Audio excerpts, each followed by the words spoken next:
is Aggie Brogue, and today I'm going to be performing peripheral and musculoskeletal assessment. This is Carl. Carl is my friend, and he agrees to be a videotape and for me to do the demonstration on him. Is that correct, Carl? Yes. Okay, I'm going to start with washing my hands. And again, my name is Aggie. I am a nurse. I'm going to do assessment on all your joints, and I'm going to just palpate, inspect them, and then put them in range of motion. Is that okay? Yes. Okay, I'm going to start with the hand. And I'm going to do it on one side only, but when you're doing in practice, you should always compare one side to another and do on both sides. We start with any assessment, we're going to start with inspection. You kind of look overall. You check that first, you check the skin, you check for the color, for the temperature, for the moistures, any abnormalities, and you kind of inspect for any redness, swelling, any tenderness, kind of palpate the whole area from the wrist all the way down to the fingers, checking for any nodules, any pain. I'm also going to be checking a capillary refill, and it should be less than 3 seconds. I'm going to be also checking the radial pulses, and this is very strong and very regular. And you are, like I said, you're comparing one to the side to another side. The next thing what I'm going to do, I'm going to check your range of motion, and if you want to do it with both hands, that'll be fine. First, I'm going to do its flexion, just put your fingers together, then extension, and then hyperextension even further. And then with your fingers, we're going to do abduction, which is away from the body, and then adduction, adding to the body. With your thumb, it's called thumb up position, you kind of flip them over. Very good. And same with the wrist, we're going to do a flexion, extension, and hyperextension and further. And with the wrist, you do what's called ulnar deviation, which is away from the body, and radial deviation, which is towards the body, and kind of circummotion. Very good. Then I'm going to check your strength. Make up this for me, and try not to let me open. Okay, open up, grab my fingers, and very nice and strong. Spread your fingers for me, and don't let me close them. Okay, now close your fingers and try to open them up.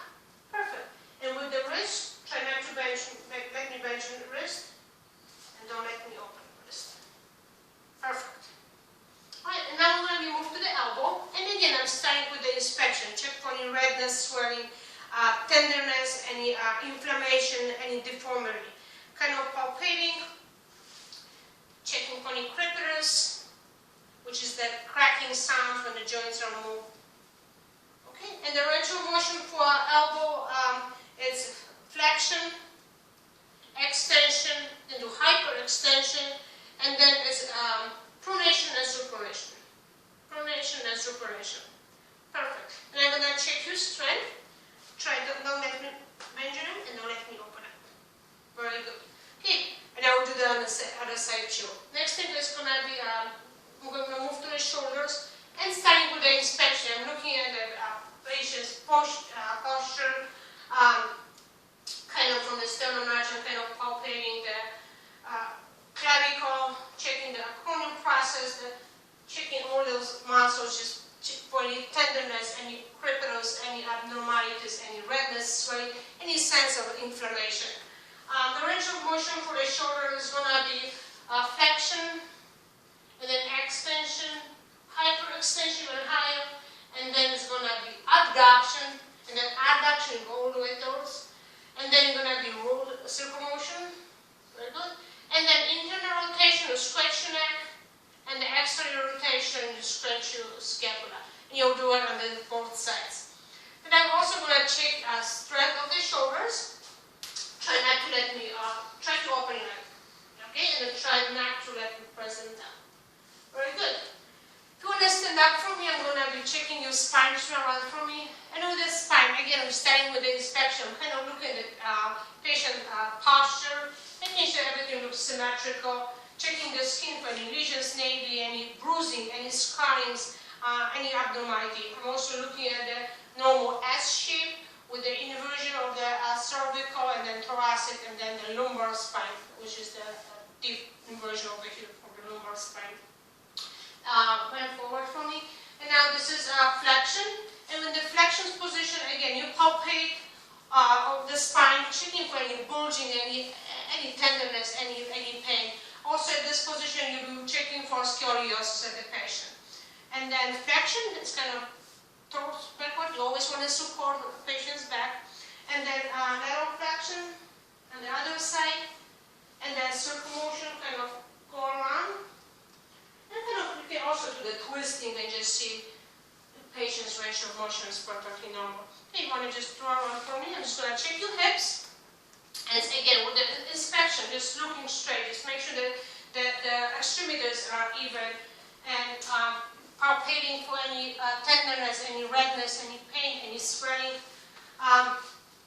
Range of motion for the hips, it's flexion, and then extension, hyperextension, even higher, and then it's abduction, and then it's adduction, and then kind of rotation, kind of make a circles. Very good. If you want to lay down for me, I'm just going to perform one more test for you. And I'm going to do internal and external rotation for the hips. So if internal, you kind of hold it and you kind of twist to the side, and then external, you go forward. To check our strength, you might ask your patient to stretch your legs, and kind of go, don't let me press down, okay? And don't let me go up, okay? And at this time also we can check out, this is very good test for checking a sciatica pain. Okay, don't let me close your knees. Don't let me open your knees. And now press against my hand. Very good. Press against my hand. Perfect. Right. I can just get you up. And I'm going to do and inspect your knees right now. Have a seat for me. Okay, with the knee inspection, same thing. Starting with just visualize. Just checking for any redness, swelling, any tenderness, any deformity. Checking for the crepitus, also palpating the patella, palpating for checking for any fluids in the knees, and comparing one to another.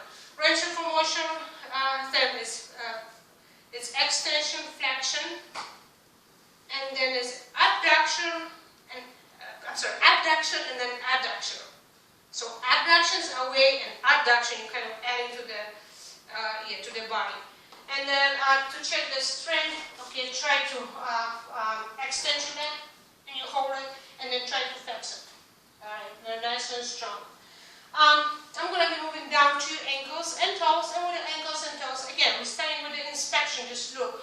And you're also checking for this color of the skin, especially on the toes, for the heel distributions, to see if there's any circulatory problems.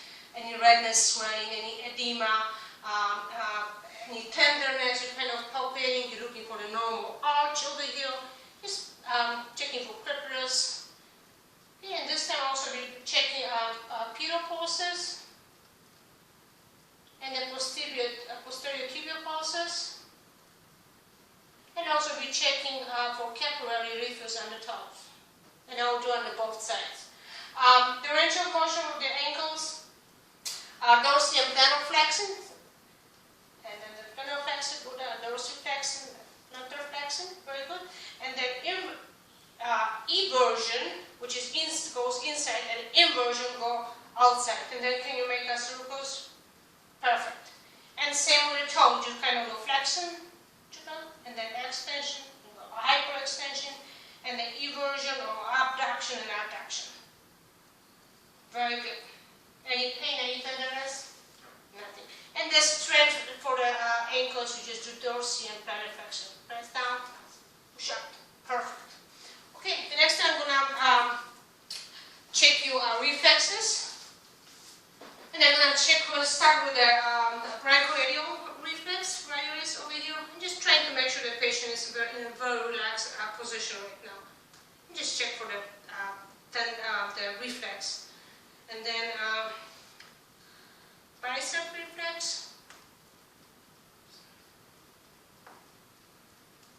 Okay, and then the tricep. Okay, and then for your patella, and just relax as much as you can. Okay, and then Achilles. Achilles, really good. Very good, and you will do on the both sides again. Next one I'm going to do, I'm going to actually check your gait. If you want to stand up for me, then just want you just take a couple steps and just watching the patient for a normal, steady gait. Also be checking your balance. It's called Rumberg test. I want you to put your feet together, put your hands in front of you, close your eyes, and you're observing the patient for about 20 to 30 seconds. Make sure the patient is not off balance. Can you also hop for me? Okay, and hop on one leg, hop on another one. And like you can see, the Carl is not in any musculoskeletal problems whatsoever. Okay, have a seat. The next time I'm going to check your coordination. The test I'm going to do is called rapid alternating movement. With your hands, I want you to hit your hand on your knees, flip them over, and hit it again. And just do this as fast as you can. And yes, and just watching how the patient is doing this smoothly. If there is any problem to the brainstem, a person will not be able to perform this smoothly. Next thing is called finger snapping. You can snap the fingers for me, please. And then you go finger to finger. You kind of do the serious go and go faster, faster, faster. Very good. Yep, perfect. And now it's finger to nose. Between this finger, press your nose, and then press my finger, nose. And just same thing. You just watching for patient coordination. Very good. The last thing what I'm going to do, I'm going to check your sensation. I want you to close your eyes. I'm going to have a sharp object, and I'm going to also have a soft object. And I want you to tell me, if I'm touching you, I want you to tell me if you feel it sharp or if you feel it soft, and on which side you can feel it. Sharp right. Sharp left. Soft left. There you go. Sharp left. That's sharp. Okay. Sharp left. Sharp left. Very good. Let me just check what over here. Soft right. Okay, perfect. And now also with your eyes closed, I'm going to perform a test for stereosha. I'm going to place an object in your hand, and you just kind of with your eyes closed, I want you to try to recognize what the object is. It's a paper. Yep, and that was the stereognosis test. Next thing, I'm going to, with your eyes closed, I'm going to write the number, and you try to recognize what number I just wrote. 3. Very good, and this is called graphesthesia. Next thing, the last thing that I'm going to actually do is check the vibration, vibratory sensation. For this test, you would need to use tuning fork. Unfortunately, I was unable to get one at this time, but I'm going to show you how you would perform this test. So if you have a tuning fork, you just kind of start with the distal digits, and for this assessment, I'm going to start with the medial malleus. You activate the vibrations. You ask the patient to close their eyes. You kind of touch gently over, and just ask the patient if they can feel the vibration. Then you can stop and just ask the patient again, do you feel vibration or do you don't feel vibration? And you do the same for the ulnar prominence over here too. Right, thank you very much. That would conclude my assessment.